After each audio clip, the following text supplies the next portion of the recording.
Hey YouTube, Untamed here. I'm shooting a video of the FJ Cruiser as well, a little bit of the Tundra over here. I want to talk about a few things on the FJ that I think are awesome, and a couple of them are things that people either don't like about it or never ever talk about. So we'll start with the most obvious, easiest one. That is these guys right here. So these are the dimmest lights ever. So when you turn on the vehicle, we're talking, it's almost like a candle lit light is within there. Super dim, very yellow. People have LED conversions that they pop in there, but I don't know, I think it's pretty cool. I think it's a neat little feature about it. All right, so you got them on both sides, of course. Let's talk about this, because we haven't talked about it yet. Just because this is so unique, right? I mean, if you guys know the FJ at all, it's been around for a long time, you know that it has 3 windshield wipers, 3 blades, which is super strange. So, I mean, they're all pretty tiny, because they need to be, because really, if you look at the size of the windshield itself, it's pretty small. Pretty small, and it's just straight up and down, and that's why they needed 3 of them, because if they were to get 2, it just wouldn't cover enough of the windshield. So you guys know that. One of the most common problems with the FJ is Exhibit A. So this is inevitable with this windshield because, well, you're looking right at it. Look how straight up and down it is. That is inevitable to get rock chips thrown at it. So anything that does hit the windshield is going to do some damage. But is it worth it? Is it worth it to have a super straight up and down, super unique windshield? I think so. So again, you got this guy over here, of course.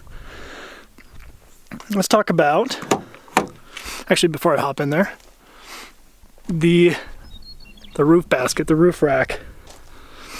A lot of people don't like that. Same with like the 4Runner. We'll pop over here real quick. The 4Runner has a very similar looking basket on top, rack. Exhibit A. I personally love the look of it. And this rack was reintroduced on the 4Runner TRD Pro, not reintroduced, but introduced to the TRD Pro in 2019.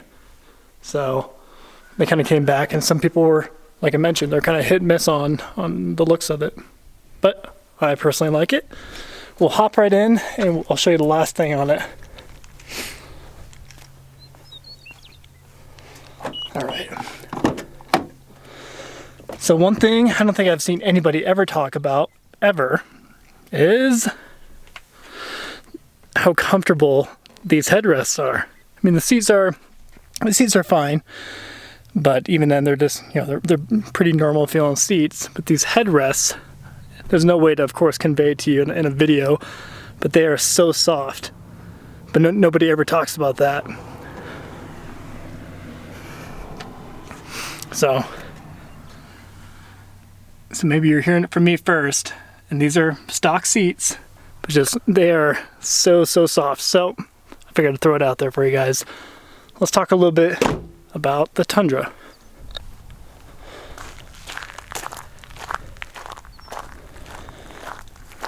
Trees are all making their way back up. If you guys recall, they totally bent over in the winter. All right. Let's talk a little bit about the Tundra. So the thing I love most about it is the fact that I can drive this and not feel completely douchey, if I'm being honest with you guys. I don't know, it's an amazing truck. It's beautiful. It's unique looking too, with the color especially. But at the end of the day, it's just a Toyota Tundra. All right, a very common truck that you see everywhere. Nothing really too special about it other than, the black accents and the color. So because of that, I take a lot of pride in driving it now. And whereas the Raptor, of course, it is an amazing truck, super fast, has quite the following behind it. I don't know, maybe it's because I'm getting older, but I like the simplicity of this. and I like that it's not screaming in your face, whereas the Raptor did, you know. So again, it's not really a good or bad thing. It really depends on who you are, but that is one thing that I've really come to appreciate with driving the Tundra here. So that's about it. That's the only nugget I wanted to throw today on the Tundra. But tell me what you guys think. Is that a good reason to like the TRD Pro here, or am I kind of am I getting lame in my old age? At any rate, guys, I appreciate you watching as always. Let me know if you have any questions.